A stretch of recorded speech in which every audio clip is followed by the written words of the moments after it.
Você já sentiu que a vida está te provando mais do que você pode suportar? Momentos em que a luta parece interminável, em que as respostas não chegam e em que o cenário não poderia ser mais incerto.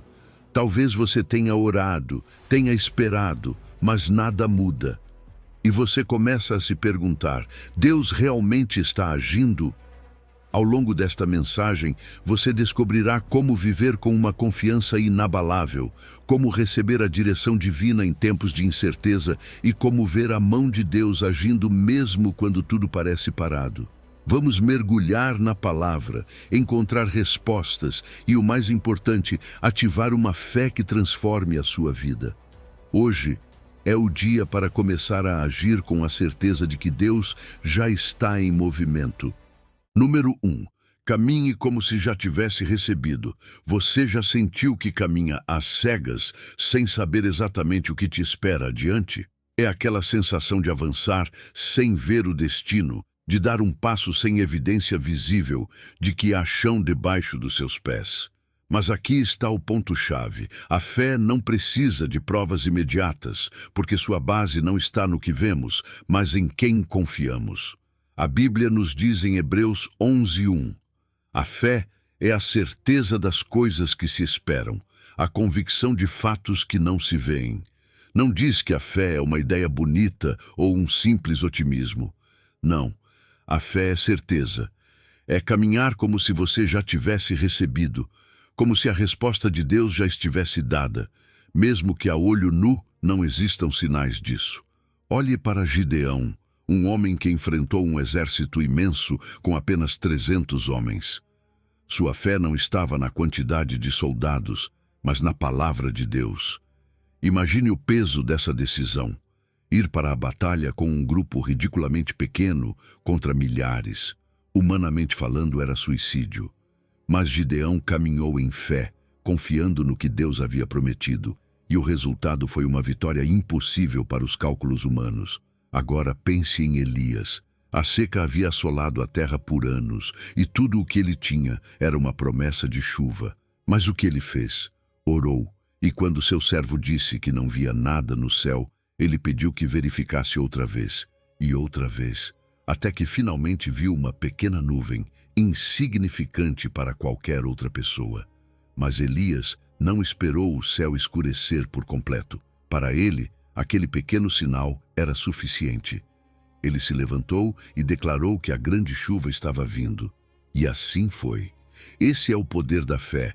Não é esperar ver para crer, mas crer antes de ver. Pense nisso de forma prática.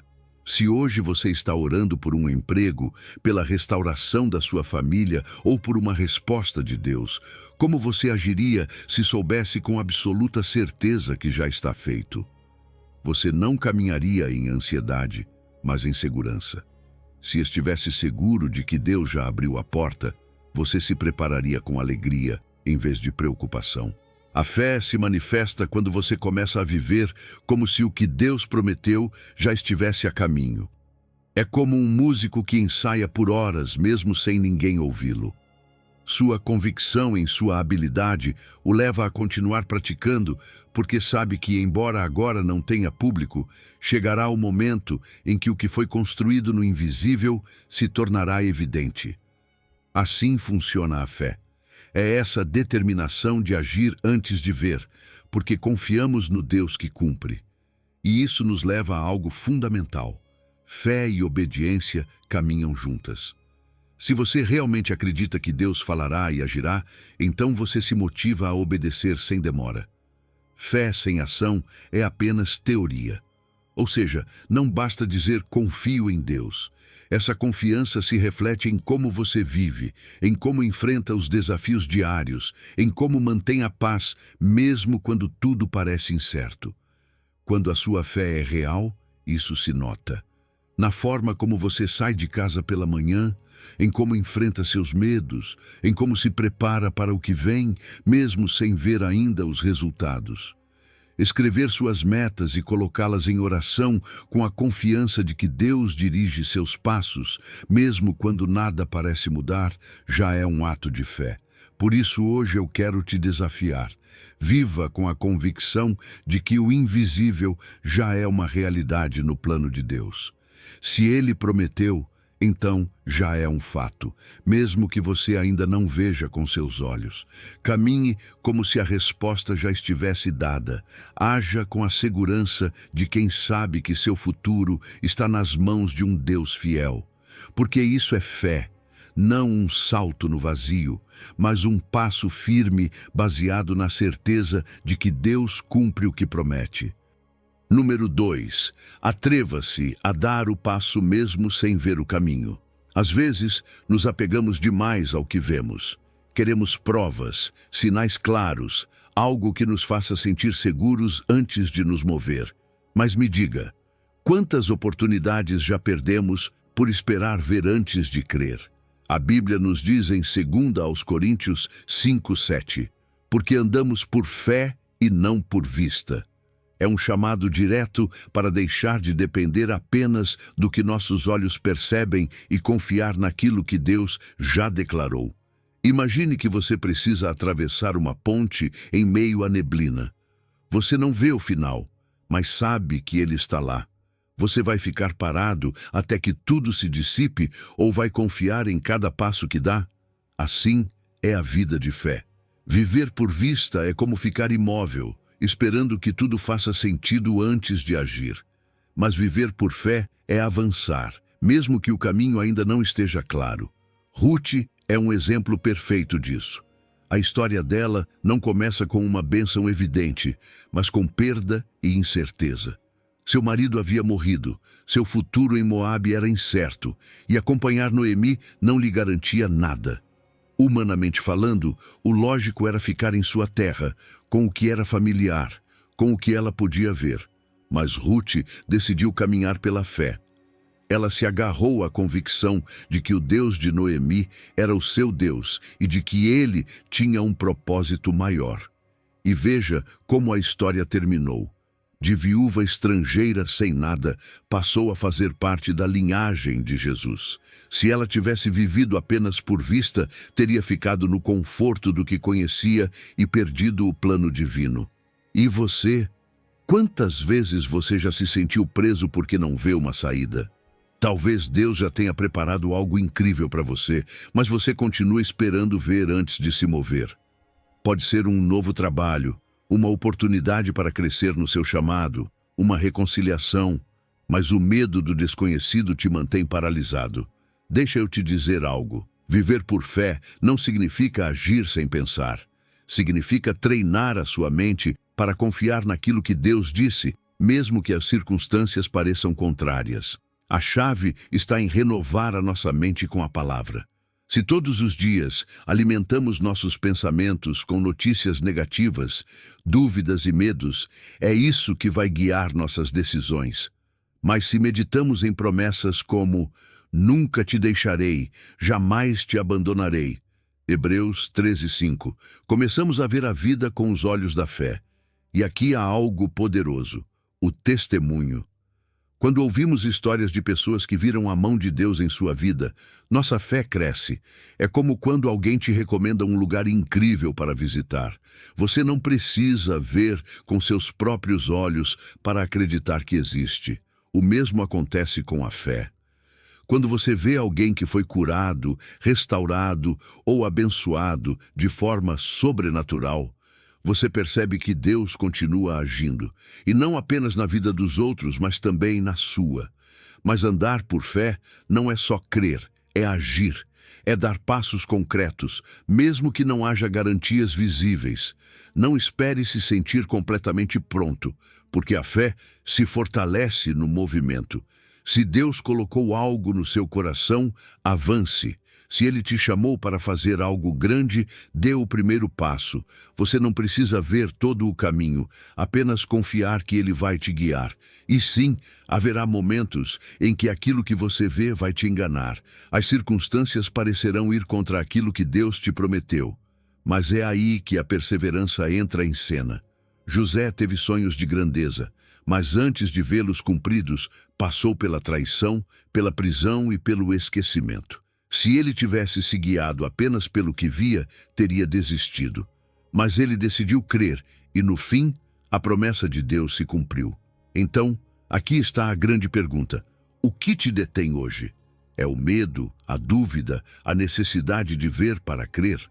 Hoje Deus te diz para se atrever a dar o passo, mesmo sem ver todo o caminho. Que você viva com a certeza de que a palavra dele é mais firme do que qualquer circunstância. A visão natural te mostra obstáculos, mas a fé te revela oportunidades. Não deixe que o visível limite o que Deus quer fazer na sua vida. Haja como se nada pudesse te abalar, porque você sabe em quem tem confiado.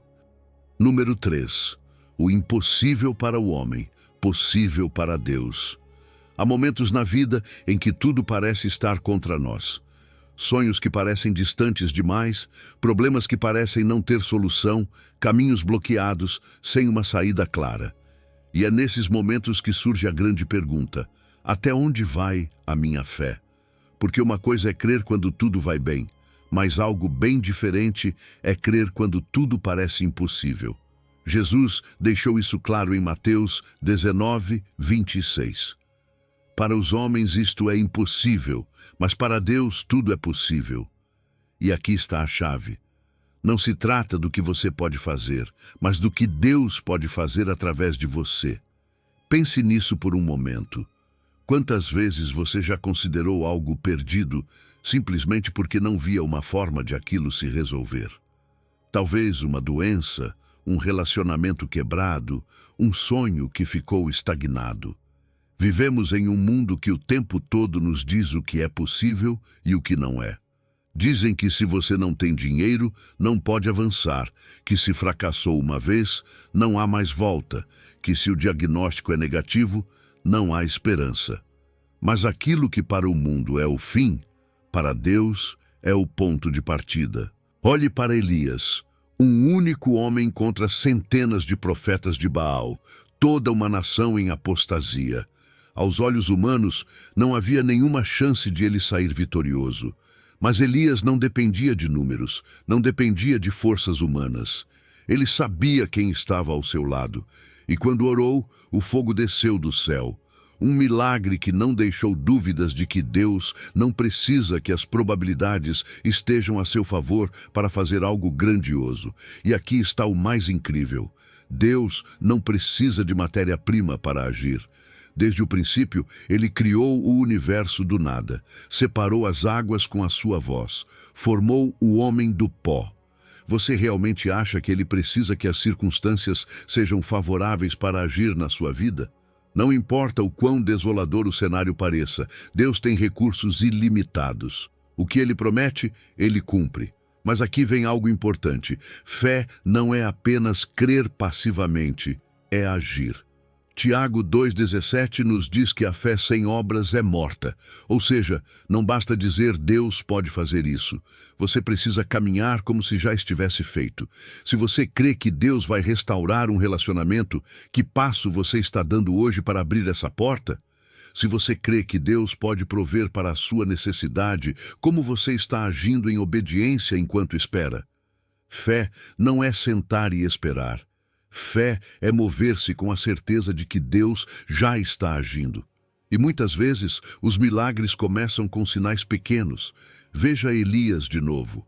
Antes da grande tempestade, ele viu apenas uma pequena nuvem do tamanho da mão de um homem. Algo insignificante aos olhos humanos. Mas ele não esperou o céu escurecer completamente. Assim que viu aquele pequeno sinal, soube que o milagre estava a caminho. Isso nos leva a outro ponto-chave. Precisamos parar de viver com uma mentalidade de vítima. O desânimo, o medo, a dúvida são correntes que nos prendem. Fazem-nos acreditar que estamos encurralados, sem saída. Mas quando você muda o seu olhar e começa a dizer Deus pode, algo dentro de você muda. A esperança se acende, a fé é ativada. E você começa a se mover em direção à vitória.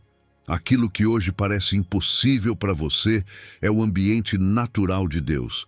Onde você vê um muro, Deus vê um caminho. Onde você vê um problema sem solução, Deus já tem a resposta. Então, a pergunta é: você vai continuar medindo a sua vida pelas suas próprias forças ou vai se atrever a confiar em um Deus que não conhece limites? Não se limite pelo que você pode ver, porque a verdadeira realidade é aquela que Deus já declarou sobre a sua vida. Número 4. Encontre calma. Quando tudo desmorona, as tempestades chegam sem aviso prévio. Um dia tudo parece estar em calma, e no seguinte o vento fica mais forte, a chuva bate com intensidade e parece que tudo está desmoronando.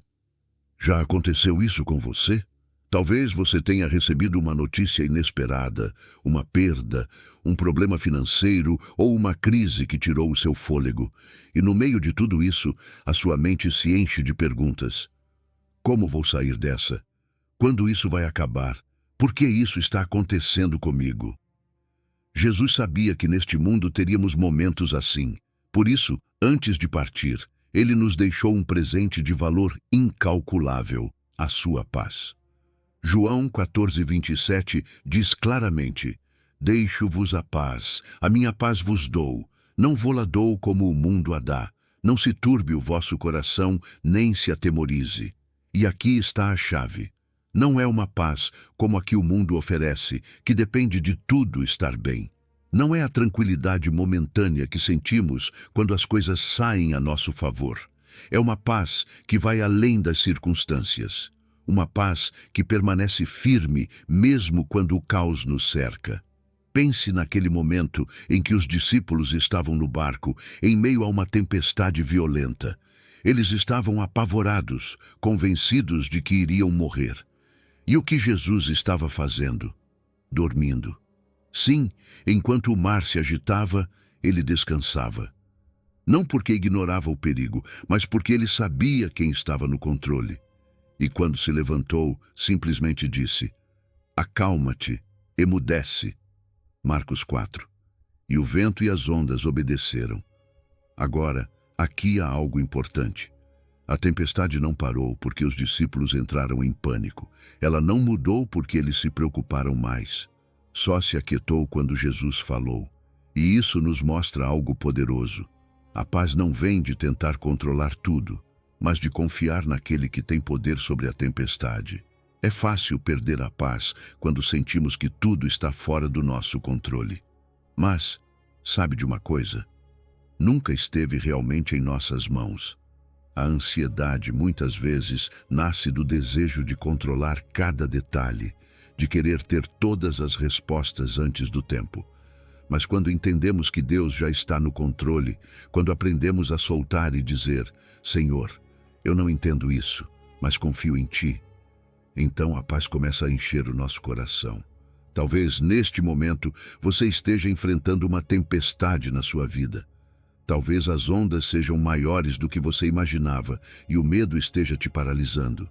Mas escute isso. A tempestade pode continuar rugindo do lado de fora, mas o seu coração pode permanecer em calma. Porque a paz de Cristo não se baseia em a situação melhorar imediatamente. Ela se baseia na certeza de que Ele está com você, aconteça o que acontecer. E há ainda algo mais. Quando você vive com essa paz, as outras pessoas percebem. Em um mundo onde todos entram em pânico ao primeiro sinal de problema, uma pessoa que mantém a calma se destaca. A sua fé pode ser um testemunho para quem está ao seu redor. Quando veem que você não se desespera, quando percebem que há algo diferente em você, isso os leva a perguntar: como ele consegue? Como ela consegue estar tão tranquila no meio de tudo isso? E aí você tem a oportunidade de compartilhar a fonte da sua paz, a presença de Deus na sua vida. Mas não se trata apenas de palavras, trata-se de escolher viver nessa paz todos os dias. Como fazemos isso? Primeiro, soltando o controle. Você não pode controlar tudo, mas Deus pode. Segundo, lembrando-se da sua palavra. Cada vez que o medo quiser assumir o controle, respire fundo e declare um versículo que afirme a paz de Deus sobre a sua vida. E, em terceiro lugar, confiando que mesmo que você não veja a saída, Deus já tem tudo sob controle. Hoje eu quero te desafiar. A situação que você enfrenta está roubando a sua paz? Não se trata de negar o problema, nem de fingir que não dói. Trata-se de decidir em quem você vai colocar a sua confiança. Jesus não prometeu que não haveria tempestades, mas ele prometeu que a sua paz estaria com você. Por isso, hoje, haja como se nada pudesse te abalar, não porque não existam dificuldades, mas porque você sabe que o Príncipe da Paz caminha ao seu lado. Número 5. Recebendo a direção divina. Às vezes, a vida parece um labirinto. Você caminha sem saber se o próximo passo vai te levar à saída ou a uma parede sem retorno. Há decisões que parecem grandes demais, momentos em que você não sabe se deve avançar, esperar ou voltar atrás. E no meio dessa incerteza, a ansiedade bate forte. O que eu faço? Vou por aqui ou por ali? E se eu errar? Mas há uma verdade que muda tudo. Você não caminha sozinho. Salmo 32 diz claramente: instruir-te-ei e te ensinarei o caminho que deves seguir. Sobre ti fixarei os meus olhos. Deus não te deixa à deriva. Ele te guia, te orienta e faz isso com o olhar voltado para você. Imagine um pai ensinando o filho a andar. Ele não o deixa sozinho, ele sustenta, observa, incentiva. Às vezes, a criança cambaleia, dá passos inseguros, mas o pai está ali, pronto para ajudá-la. Assim é Deus conosco. Ele não se desinteressa. Ele não nos deixa vagando sem direção. O olhar dele está sobre você. E se você permitir, ele vai te mostrar o caminho que deve tomar. Davi entendia isso. Antes de cada batalha, ele consultava a Deus. Não se movia por impulso. Não confiava apenas em sua própria estratégia. 1 de Samuel 38 nos mostra como Davi perguntava: vou ou não vou? Ataco ou espero? E Deus respondia. O resultado foi que ele venceu inimigos que pareciam invencíveis, não porque tinha mais força, mas porque tinha direção divina. Mas aqui há algo importante. Receber a direção de Deus não é um processo passivo. Não é ficar sentado esperando um sinal do céu sem fazer nada. É buscá-lo intencionalmente. E uma das formas pelas quais Deus fala é através da oração. Mas atenção, orar não é só falar. Também é fazer silêncio e ouvir. Às vezes enchemos nossas orações de pedidos, súplicas, explicações, e não deixamos espaço para a resposta de Deus, mas Ele fala. Ele faz isso através da paz que coloca em nosso coração, da sua palavra, de conselhos sábios que chegam na hora certa. E aqui entra algo fundamental: cercar-se de pessoas que te ajudem a discernir a voz de Deus. Provérbios 11:14 diz que na multidão de conselheiros há segurança. Às vezes, Deus usa um mentor, um líder espiritual, até mesmo um amigo para confirmar a direção que você deve tomar. Não porque você dependa deles, mas porque Deus também usa o seu povo para nos guiar. Agora, o que acontece quando parece que Deus não responde? Quando as portas se fecham e você não vê um caminho claro? É aí que você precisa lembrar que, muitas vezes, os bloqueios também são uma forma de direção. Paulo queria ir a certos lugares para pregar, mas o Espírito Santo fechou o caminho. Atos 16. No começo, isso poderia ter parecido frustrante, mas depois ele entendeu que Deus o estava direcionando para outro lugar, Macedônia. Já aconteceu com você? Você pensa que tudo deveria fluir em uma direção e, de repente, as coisas travam. Não veja isso como fracasso. Pode ser que Deus esteja te redirecionando para algo melhor. E o mais incrível é que a direção de Deus nem sempre chega da forma que esperamos.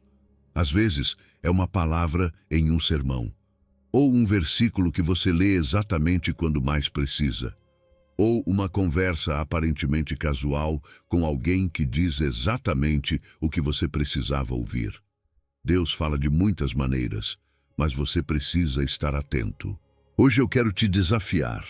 Você está tomando decisões apenas baseado naquilo que você acha certo ou está buscando a direção de Deus? Não continue avançando na escuridão. Faça uma pausa. Pergunte, ouça. E quando receber essa direção, caminhe com segurança. Não com medo, não com dúvida, porque se Deus está guiando os seus passos, então você pode se mover sem temor. Número 6. Entregue o peso que te aflige. Há dias em que o peso da vida parece insuportável, problemas que se acumulam, preocupações que não te deixam dormir, responsabilidades que se sentem como uma carga que você carrega sozinho. E chega um ponto em que a alma se esgota. Você se sente drenado, sem forças, sem vontade de seguir em frente. Mas aqui está a verdade. Você não foi criado para carregar tudo sozinho. Jesus disse isso com clareza em Mateus 11. Vinde a mim todos os que estáis cansados e oprimidos, e eu vos aliviarei. Ele não disse talvez ou há alguns. Ele disse todos, porque ele sabe que o cansaço não é apenas físico, é emocional, é espiritual. E o seu convite continua de pé hoje para você. As cargas nem sempre são visíveis. Às vezes é uma culpa que você carrega há anos. Às vezes é o medo do futuro, a ansiedade pelo que você não pode controlar. Outras vezes é o esgotamento de sentir que sempre precisa ser forte, que não pode se permitir um momento de fraqueza, porque tudo depende de você. Mas me diga, por quanto tempo mais você acha que consegue viver assim? A verdade é que por mais que você tente esconder, o peso cedo ou tarde te alcançará. É como caminhar com uma mochila cheia de pedras. No começo, dá para suportar. Um pouco de estresse aqui, um pouco de preocupação ali. Mas com o tempo, a carga se torna insuportável. Ela te impede de avançar. Rouba a tua alegria, a tua paz, o teu descanso. E aqui está o problema. Muitos tentam lidar com isso sozinhos. Acham que conseguem administrar sem ajuda. Mas Jesus não te criou para carregar essas pedras por conta própria. Ele te oferece uma troca, o teu peso pelo descanso dele. Mas aqui vem a pergunta: como realmente deixar suas cargas em Cristo? Às vezes dizemos: Senhor, eu te entrego isso. Mas logo depois já estamos novamente preocupados, planejando soluções, imaginando os piores cenários. Deixar as cargas com Jesus não é apenas um ato simbólico, é uma entrega real. E a primeira chave é a oração. Mas não qualquer oração. Não aquelas orações rápidas e vazias, mas uma conversa sincera com Deus. Fale com Ele sobre o que te sobrecarrega. Diga com as suas próprias palavras: Senhor, estou cansado. Eu não sei como lidar com isso. Eu te entrego porque eu já não posso mais. E quando fizer isso, creia. Outra forma de soltar as cargas é lembrar o caráter de Jesus. Nos evangelhos, sempre vemos Jesus se aproximando dos que sofrem. Ele não rejeitou os leprosos, não ignorou os cegos, não evitou os quebrantados. Ele se inclina para os que precisam de ajuda. Então, se alguma vez você pensar, Deus está ocupado com problemas maiores, isso aqui não importa para Ele, pare. Porque se há algo que Jesus deixou claro, é que cada preocupação sua importa para Ele. E aqui vai algo mais. A comunidade é fundamental. Às vezes, Deus usa outras pessoas para te lembrar que você não está sozinho. Há poder em pedir oração, em compartilhar o que está dentro do seu coração com alguém de confiança. A carga sempre fica mais leve quando é compartilhada. Você não precisa ser forte o tempo todo. Permita que outros te ajudem a sustentar o peso quando você sentir que não pode mais. Mas há um desafio nisso, porque muitas vezes entregamos uma carga a Deus, mas depois a pegamos de volta. Dizemos que confiamos, mas no dia seguinte a ansiedade retorna. É como se você entregasse sua mochila para alguém carregar, mas depois fosse lá buscá-la de volta. Então, quando isso acontecer, lembre-se, eu já entreguei, Deus está agindo, mesmo que eu não veja. Porque fé não é sentir a resposta na hora, é confiar que Deus já está trabalhando. Hoje é o dia. Não continue carregando o que você já não pode suportar. Jesus não te chamou para viver com o peso da preocupação, do medo, da culpa. O descanso dele está disponível para você agora mesmo. Então, faça isso, não adie. Entregue a ele o que te pesa e deixe que ele faça o que só ele pode fazer. Número 7. Quando suas forças se esgotam, ele te sustenta. Há dias em que você sente que não aguenta mais. A pressão do trabalho, as dificuldades em casa, os problemas de saúde ou simplesmente o peso da vida fazem você pensar: não tenho forças para continuar. E isso é normal. Somos humanos, nos cansamos, mas aqui está a boa notícia. Deus nunca disse que você precisava fazer tudo sozinho. Filipenses 4,13 diz: tudo posso naquele que me fortalece. Não é uma frase motivacional vazia. É uma verdade poderosa que pode mudar a sua forma de enfrentar os desafios. Às vezes, esse versículo é mal interpretado. Não significa que, do nada, você será capaz de fazer qualquer coisa sem esforço. Não significa que, se você nunca correu, de repente vai ganhar uma maratona. O que ele realmente nos diz é que, quando as nossas forças humanas se esgotam, é Cristo quem nos sustenta. Paulo escreveu essas palavras estando na prisão. Não era um contexto de vitória aparente. Ele não estava em um palácio, desfrutando de conforto.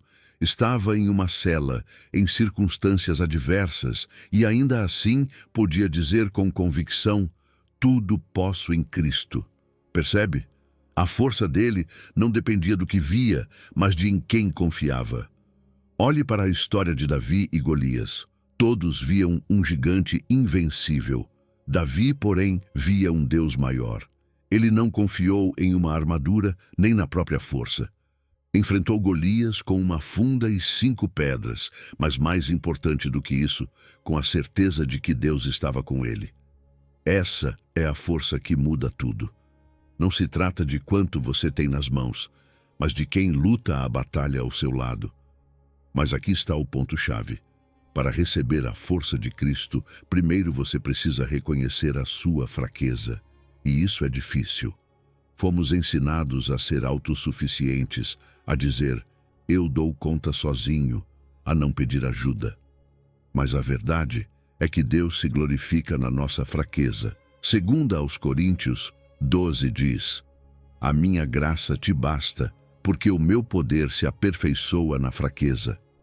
Quando você chega ao fim das suas forças, quando diz: Senhor, eu não consigo mais, é aí que o poder dele começa a se manifestar. E há algo mais. A força em Cristo não aparece do nada. Ela é cultivada. Assim como o corpo precisa de alimento e descanso, o seu espírito precisa de comunhão com Deus. A oração e a leitura da palavra são essenciais. Você não pode esperar estar forte espiritualmente se não passa tempo com a fonte da sua força.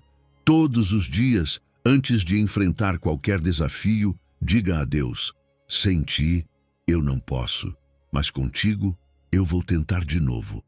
E quando você perceber que Deus te sustenta, não guarde esse testemunho só para você. Compartilhe o que ele tem feito na sua vida. Quando você superar um problema que parecia impossível, dê a ele a glória. Quando sentir que venceu um medo que te paralisava, reconheça que não foi pela sua própria capacidade, mas porque Cristo te fortaleceu. Isso não só edificará a sua fé, como também encorajará outros que estão lutando. Agora pense nisso. Quantas vezes você já disse a si mesmo: eu não aguento mais? Mude esse pensamento. Em vez de repetir frases de derrota, comece a declarar a verdade bíblica: eu posso em Cristo.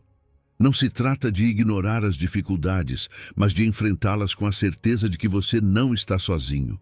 A sua força sozinha é limitada, mas unida à de Cristo, qualquer desafio se torna administrável. Então, da próxima vez que você se sentir esgotado, não desista. Nesses momentos, haja como se nada te afetasse, não porque você está fingindo, mas porque confia que a graça de Deus te sustenta. A força dele é suficiente, o poder dele é real, e o amor dele é o que te impulsiona a seguir em frente. Número 8. Renovação de forças ao esperar em Deus. Esperar pode ser desesperador.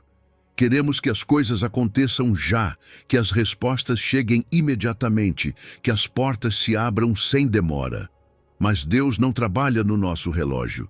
Isaías 40 diz: Mas os que esperam no Senhor renovarão as suas forças, subirão com asas como águias. Não diz que os que se apressam receberão a bênção primeiro. Não diz que os que se inquietam conseguirão acelerar o plano de Deus.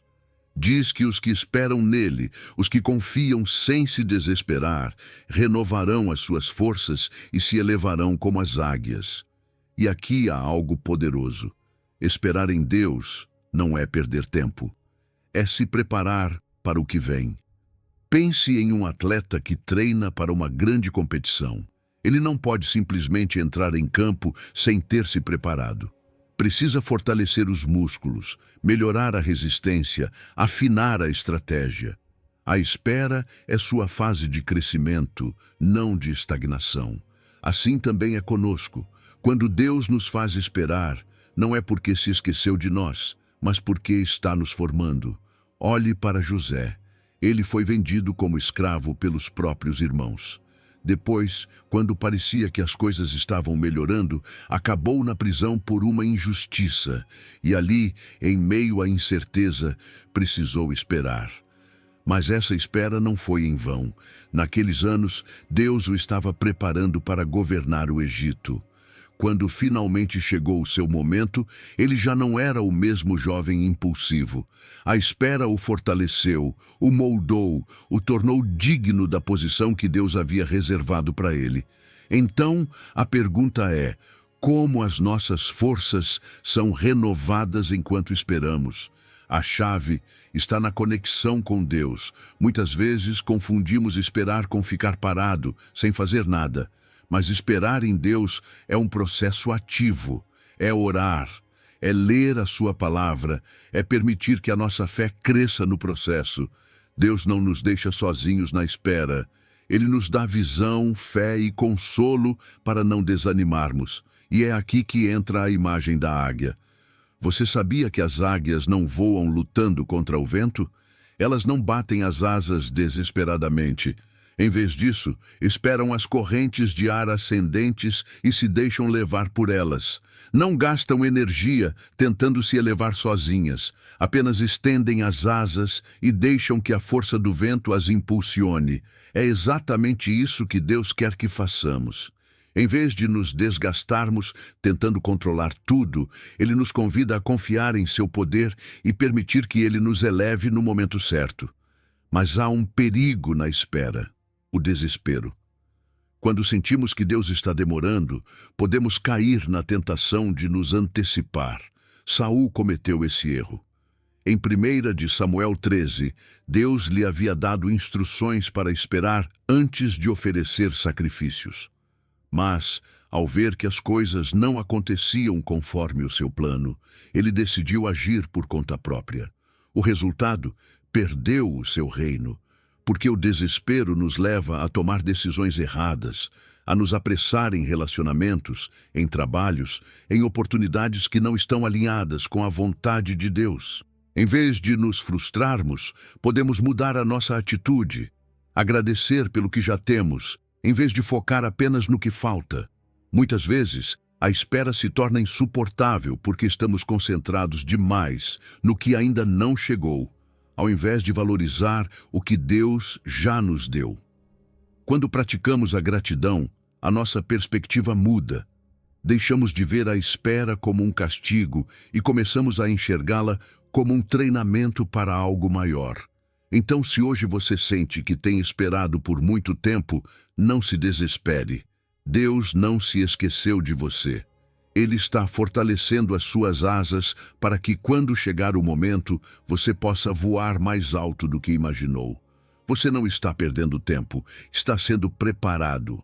Haja como se nada te afetasse, não porque você ignore a espera, mas porque confia que, quando o vento certo chegar, Deus vai te elevar com forças renovadas.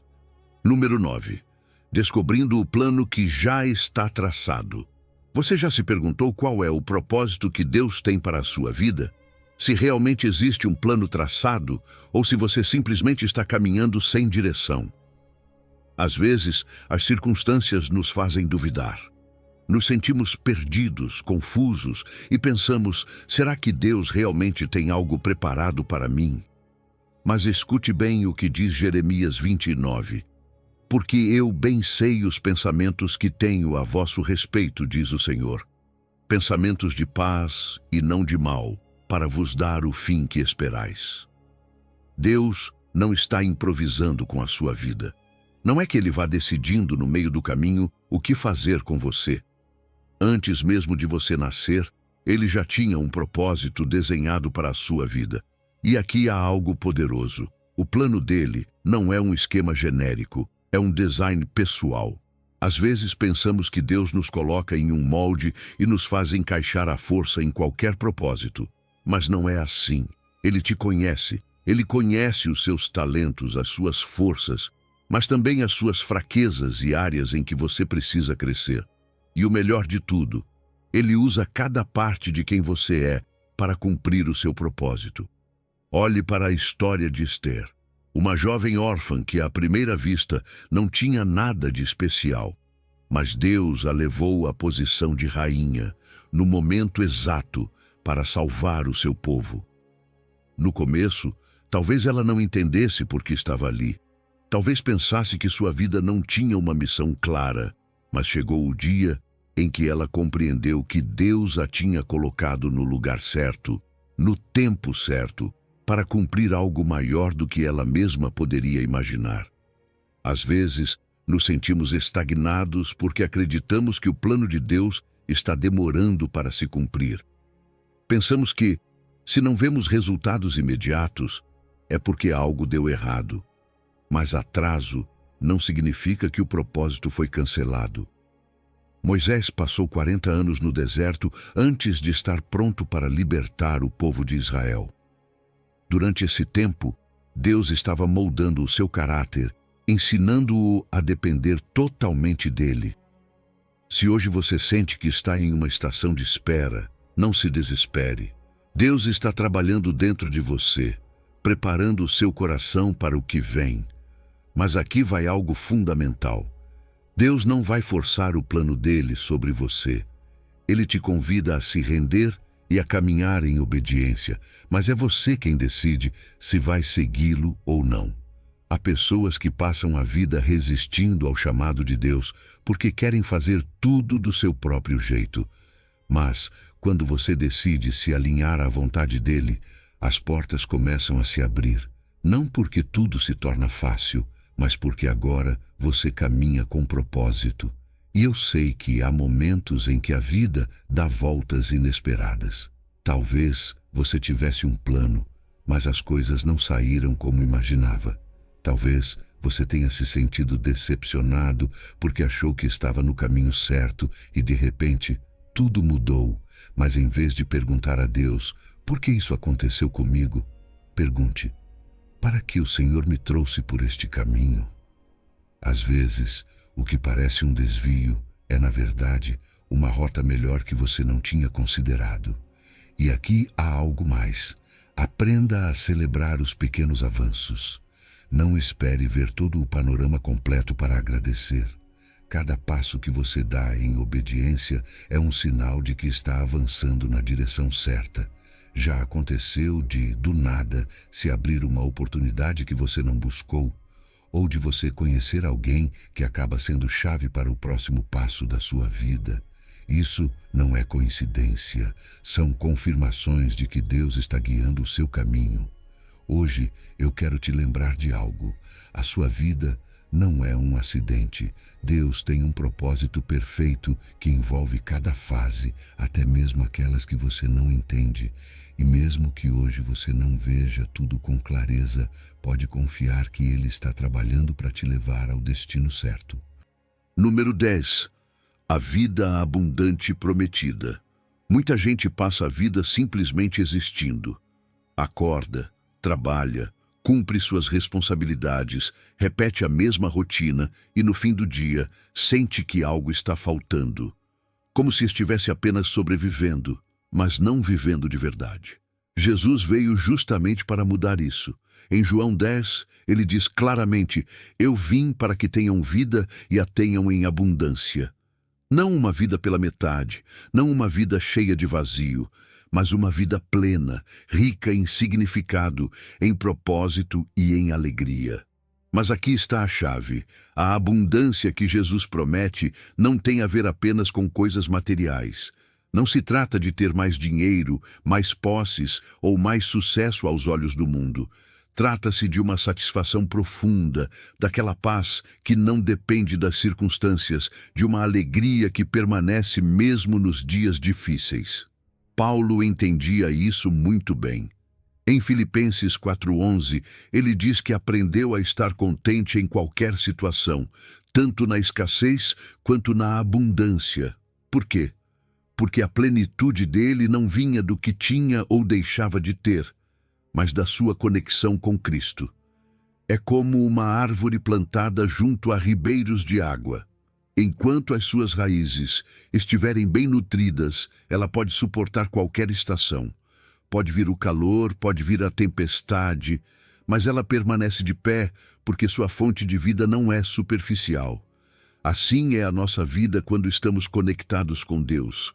Tornamo-nos inabaláveis, porque a nossa abundância não vem do que está do lado de fora, mas daquilo que Deus depositou dentro de nós. E essa plenitude não é algo abstrato ou distante. Ela pode ser vivida no cotidiano. Muitas vezes pensamos que a vida abundante só é experimentada em momentos extraordinários, mas não é assim. Ela se vive nas pequenas coisas, quando você agradece por um novo dia, quando trabalha com gratidão em vez de reclamação, quando transforma a sua rotina em uma oportunidade de adorar a Deus com cada ação. É aí que a transformação começa. Também implica romper com a mentalidade de escassez.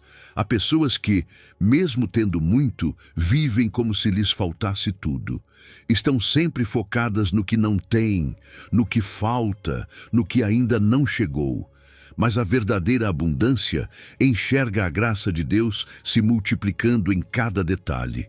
Uma forma de treinar a sua mente para isso é fazer um exercício simples. Todos os dias, anote pelo menos 3 bênçãos pelas quais você pode agradecer. Pode ser a sua família, a sua saúde, uma oportunidade que surgiu, uma oração respondida. Quando você começa a perceber o que Deus já fez, descobre que esteve vivendo em abundância o tempo todo, só não tinha percebido. Mas a vida abundante não é apenas para receber, é também para dar. Quando Deus enche a sua vida, essa plenitude não pode ficar só em você. Ela transborda em amor, em serviço, em generosidade. É por isso que as pessoas mais felizes não são as que mais acumulam, e sim as que mais compartilham. O próprio Jesus disse que há mais felicidade em dar do que em receber. Então, se você quer viver em abundância, comece a compartilhar o que tem. O seu tempo, o seu carinho, os seus recursos, a sua fé. Há alguém que precisa daquilo que Deus colocou em você. Agora pense nisso. Como você está vivendo a sua vida? Simplesmente existindo ou desfrutando da plenitude que Deus planejou para você? Porque Jesus não veio para que você vivesse uma vida vazia. Ele veio para te encher, para te dar propósito, para que você viva com alegria, com paz, com esperança. Por isso, a partir de hoje, haja como se nada te afetasse. Não porque você ignore os problemas, mas porque sabe que a corrente da graça divina nunca se esgota.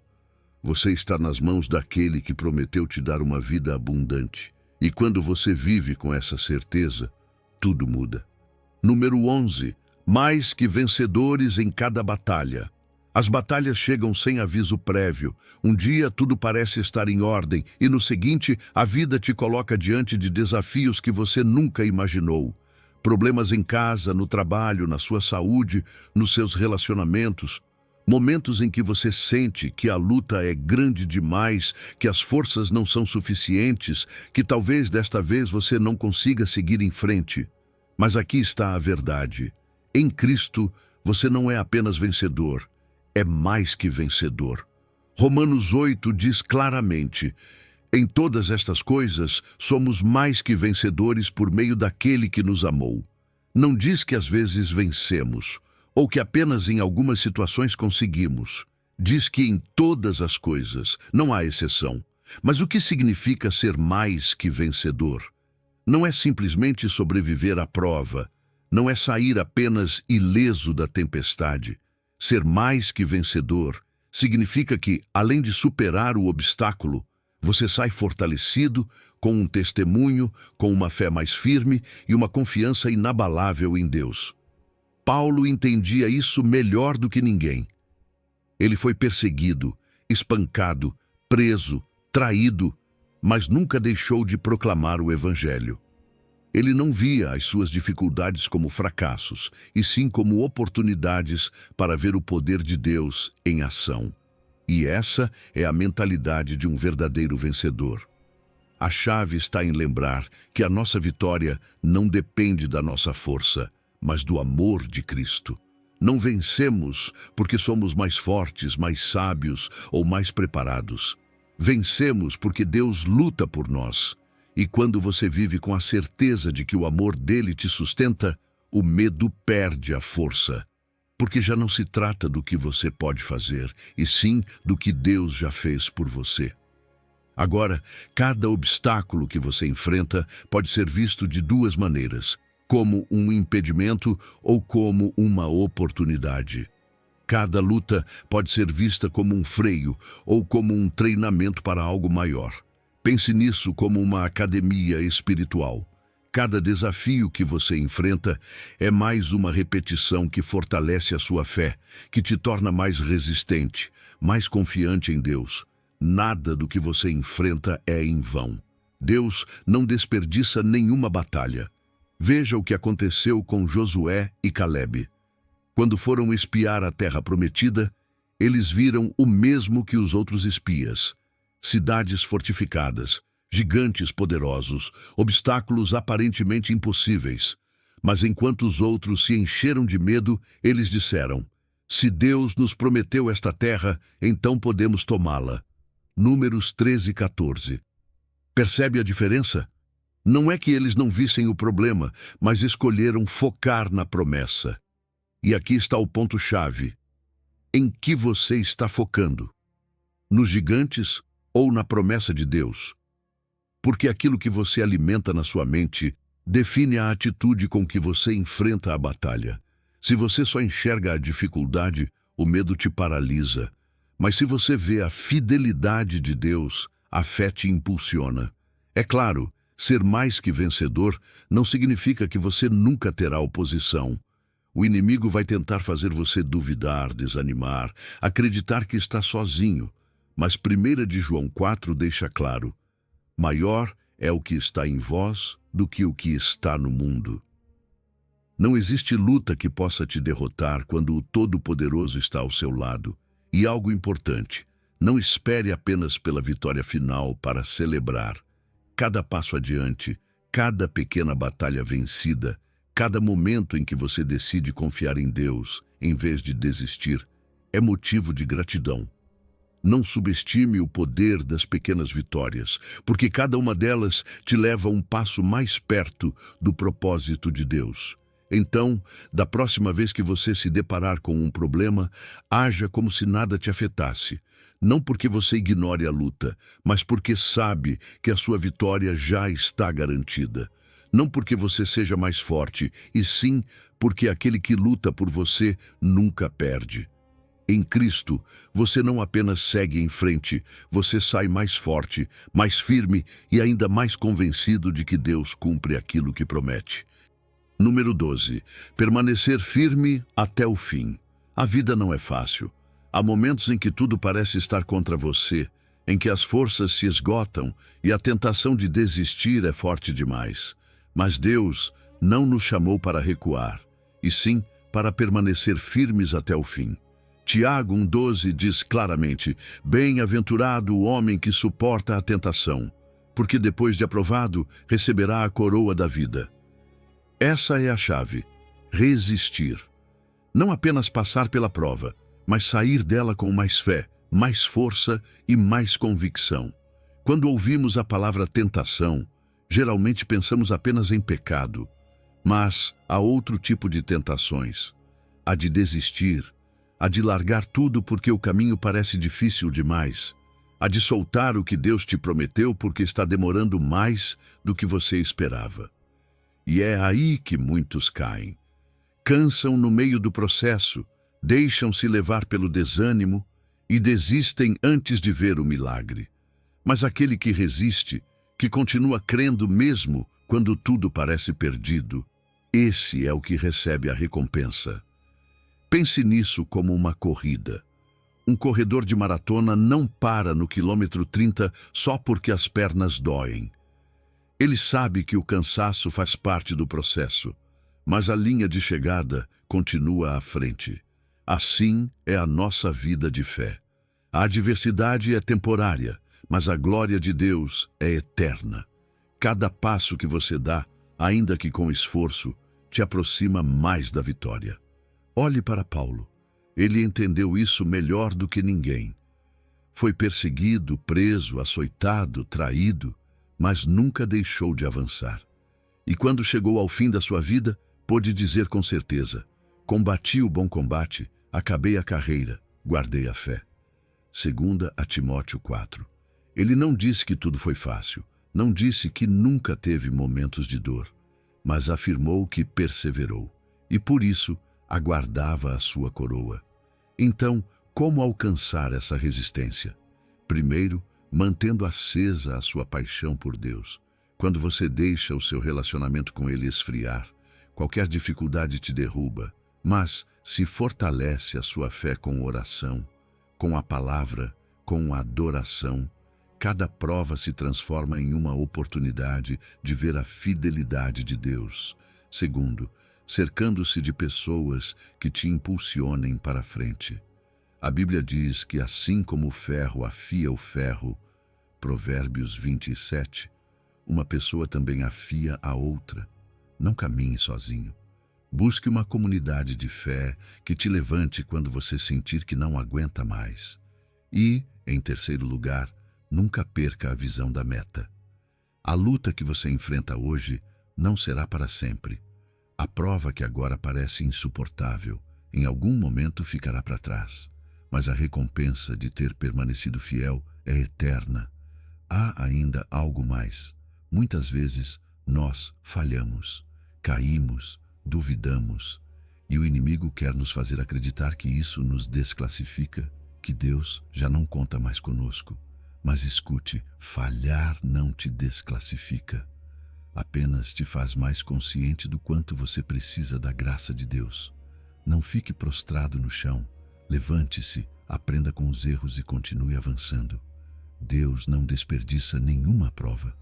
Cada batalha que você enfrenta está formando o seu caráter. Cada lágrima que você derramou está fortalecendo o seu espírito. E embora agora você não entenda, no futuro olhará para trás e verá que tudo tinha um propósito. Por isso, se hoje você sente que as forças estão falhando, lembre-se disso, você não está sozinho. Deus está com você. E se você permanecer firme, receberá a coroa da vida que Ele preparou para você. Não importa quão dura seja a prova, a promessa é maior. Número 13. Conecte-se com o céu e você verá mudanças na terra. Aqui está o conteúdo com o mesmo tom conversacional e cativante, traduzido fielmente. A oração é mais do que palavras.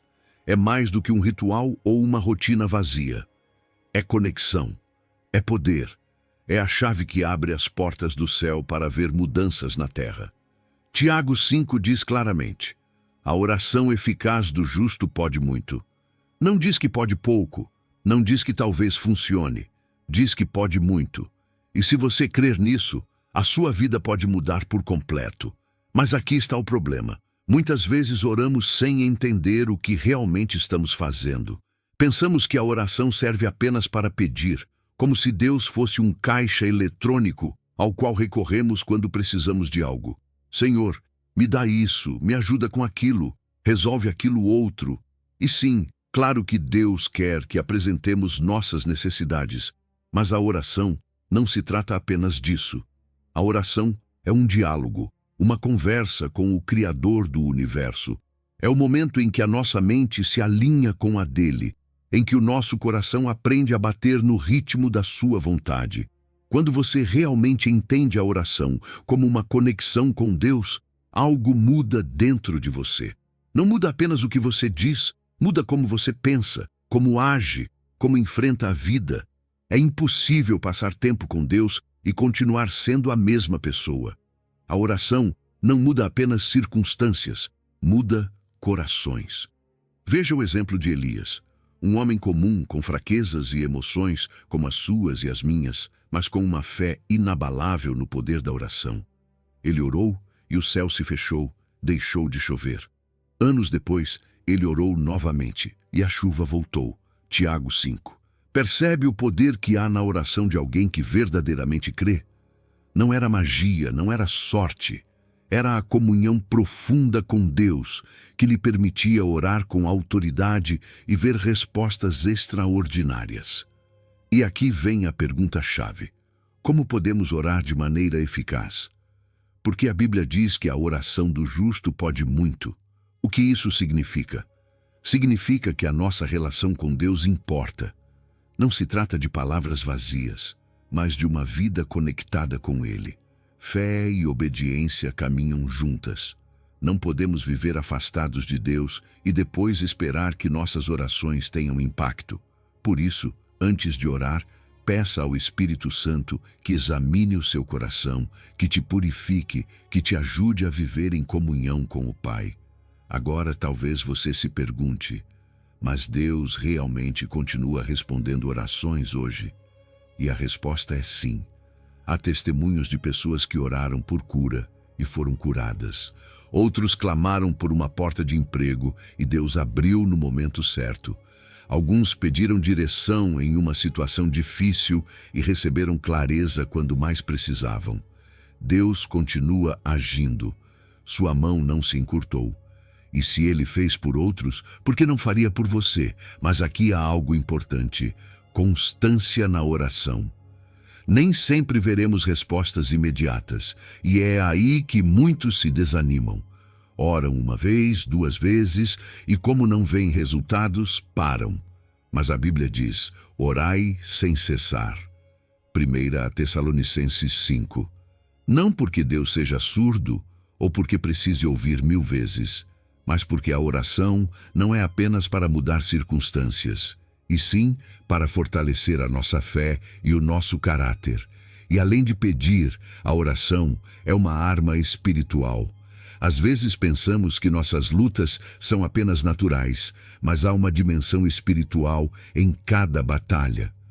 Quando você ora, não está apenas falando com Deus, está declarando autoridade contra o inimigo, está blindando a sua mente, a sua casa, a sua família. A oração é um escudo, um refúgio, uma arma que o inimigo não pode resistir.